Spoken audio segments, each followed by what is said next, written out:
먹고 다시 산다는 것까지는 이제 이해가 되는데 이제 그 뒤에 사역자 훈련이다, 훈련 과정을 통해서 파송하는 게 있잖아요. 네. 그 부분에 대해서는 그 로마서 12장에 보면 하나님 자비하시면 너희를 구원하노니 너희 몸을 하나님이 기뻐하시는 거룩한 산 제사로 드리라 이렇게 되어 있어요. 어떤 생활 예배를 생활을 말하는데 예수를 믿게 되면 주인으로 받아들여야 되니까 쭉 주인으로 받아들이다가 어느 날 되면 다 손을 틀고 당신이 주인이다. 나는 당신의 것입니다. 당신의 소유입니다. 당신의 뜻대로 쓰십시오. 이렇게 해야 돼요. 그걸 헌신이라 그래요. 이렇게 나 자신을 하는 게 다 드려야 돼요. 처음에는 딴 것만 드리다가 나중에 마지막에 자기를 드려야 되거든요. 자기를 다 드려야 되는데 자기를 다 드리면 주인이 마음대로 해야 되니까 내가 모든 걸 포기한 상태대로 헌신된 자세가 돼요. 그것이 헌신이거든요. 그것이 설명이 잘 된다. 그 설명이 안 되면 그 헌신된 사람인데 하나님이 나를 쓰시지 않고 나를 훈련시켜요. 그때부터 하나님 나를 훈련시켜요.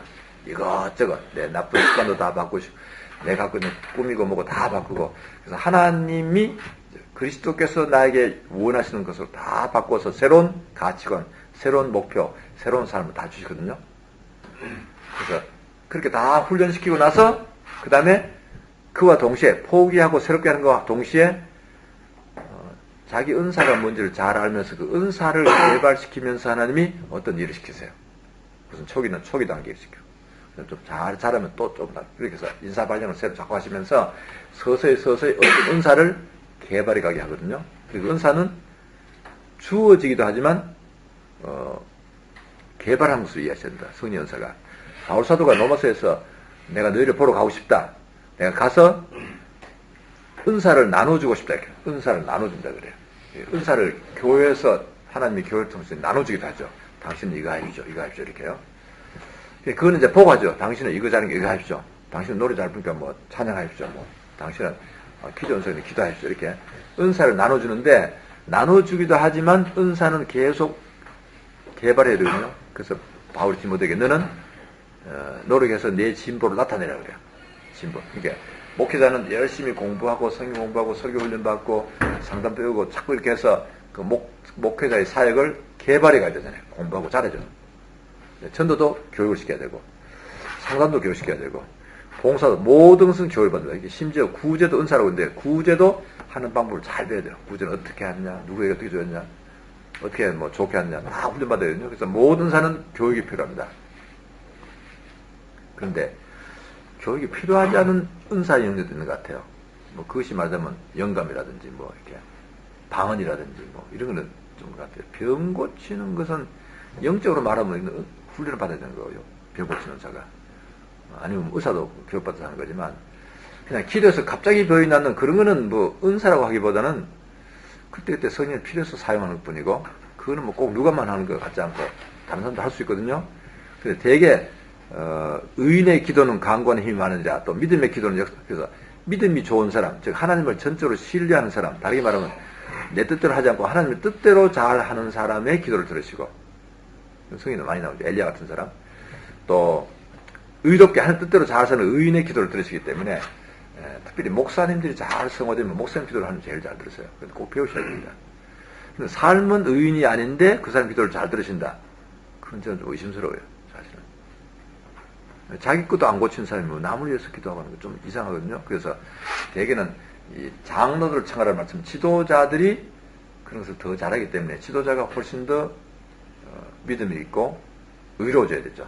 그래서 지도자의 기도가 더 힘이 있다고는 봐야 되고요. 그래도 어쨌든 그것도 자기 성화와 관계 때문에 훈련을 거쳐서 이루어지는 것이니까 어떤 일부분의 특수한 것 외에는 거의 대부분은 개발되고 양육받고 교육을 받아야 됩니다. 그래서 모두가 다 가르치는 은사뿐 아니라 다스리는 은사도 마찬가지고 지혜의 은사도 마찬가지고 다 이렇게 양육을 받아야 되니까 그냥 툭툭 떨어져서 그냥 갑자기 한다고 이렇게 이해하시는 것 자체는 성경적으로 좀 점검이 필요하거든요. 그래서 은사를 잘 개발하면 좋은데 하나님께서 그러니까 헌신을 먼저 받으시고 헌신자들을 양육을 해서 일을 시키는데 어떨 때는 훈련생으로 일할 때도 있어요. 훈련생으로 따라다니면서 옆에서 돕는 거죠. 따라다니면서 섬기는 거 훈련생이죠. 그 다음에 훈련생 되면 어떤 일을 맡고, 훈련생도 어떤 일을 하지만 그건 아직 훈련생이고, 맞아. 신학생이 교육 섬기는 것은 훈련생을 섬기는 거고, 신학교 맞추고 검증이 다 돼서 이제는 강소 자격증을 받으면 그때 이제 설교할 수 있는 것이고, 선교사도 예비 과정 거쳐서 그 다음에 설교해요. 그런 과정이 다 있는 게 좋을 것 같아요.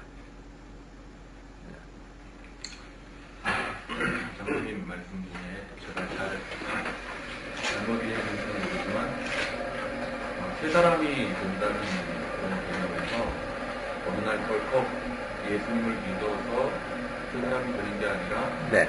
점진적인 과정이 있어야 된다는 네. 말씀이잖아요. 네. 그 세 사람의 의미가 신분적인 의미를 얘기하는 건지 아니면 성숙, 온전한 사람을 의미하는 건지 다 마찬가지인데요. 다시요. 우리가 예수님을 믿으면서 하나님의 자녀가 되잖아요. 그죠? 근데 예수님을 조금밖에 안 믿고 있다. 그죠? 영접을 완전히 하지 않아요. 처음부터. 덜컥 하지 않고 조금씩 영접하잖아요.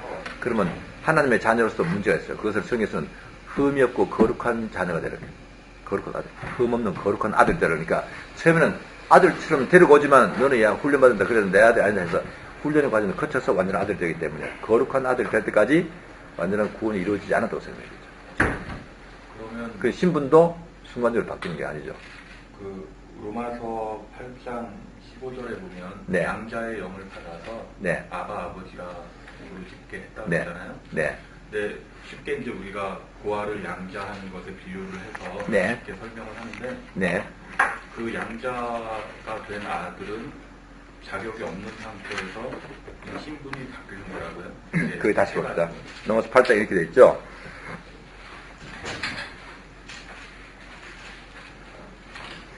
12절에 8장 12절에 그러므로 형제들아 우리가 빚진 자로 돼 육신에 있어서 육신대로 살 것이 아니니라. 너희가 육신대로 살면 반드시 죽을 것이로 영으로서 몸의 행실을 죽이면 살리니 무릇 하나님의 영으로 인도를 받는 그들은 곧 하나님의 아들이라. 계속해서 자기 옛사람의 모든 행동들을 하나하나 죽여가야 되죠.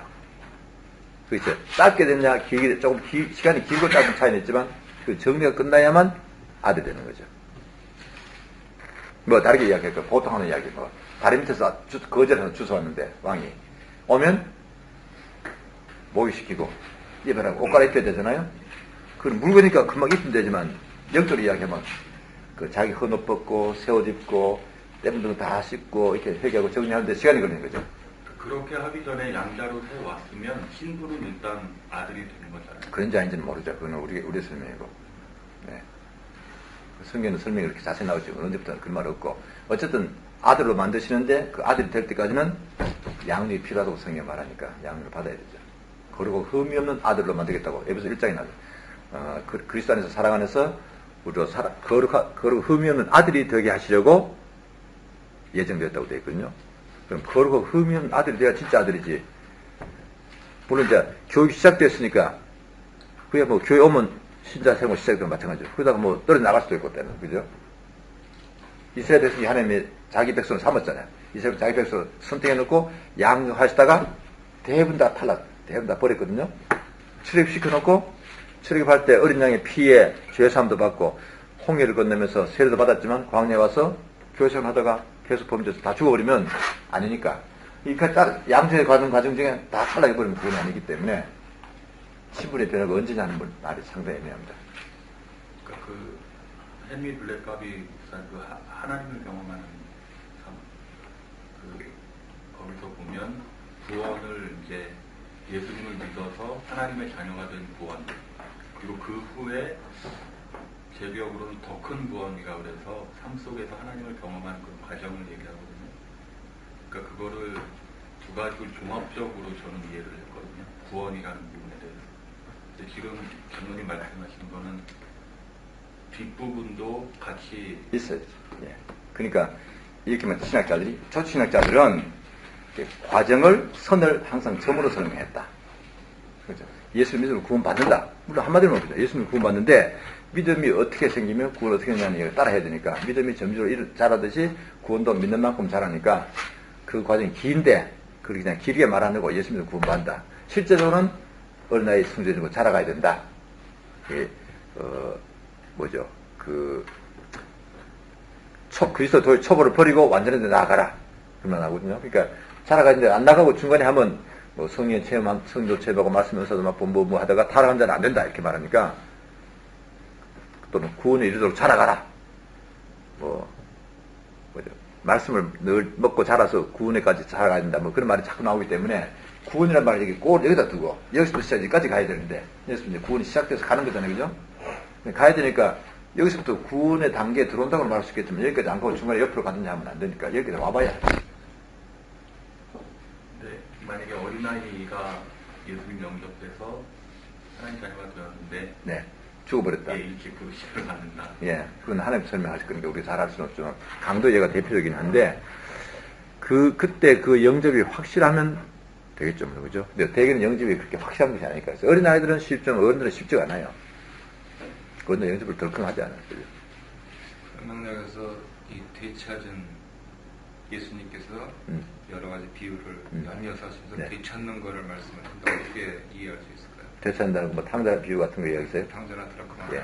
이런 양이나. 그러니까 예수께서 찾아오죠. 물론 찾아오는데도 본인 보고 오라 그러니까 두 가지겠죠. 예수도 계속 챙기지만 본인이 아버지로 돌아와야 된다.